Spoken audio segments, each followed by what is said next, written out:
धंधा में बड़ा मंदा चलता तनी वो काम कर तू ना। कौन काम है देवर बबुआ? तनी अपन गड़हिया दे न दे तू। कैसन गढ़िया हो?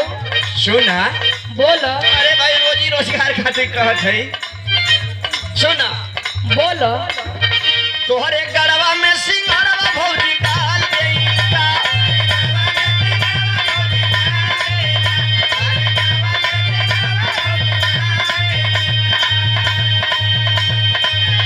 कम पड़ता तो बोला अउरी माल देईता।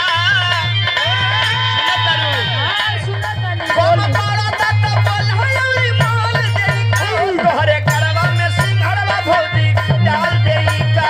ए देवर बबुआ, आहो तनी संभाल के बोल। अरे डाले ना हो।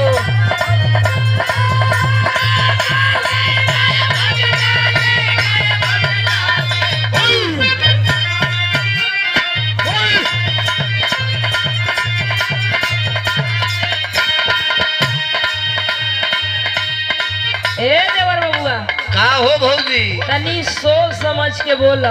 अरे तो कहाँ हम गलत कहतानी? अरे भाई धंधा मंदा बा, कुछ पैसा ना बा, गड़ही दे देबू खाली पड़ल है। सर सिंघाड़ा तैयार हो जाई तो पैसा मिल जाई। होश में बोला। हमार तनी एगो बात सुना। तो सुना बा।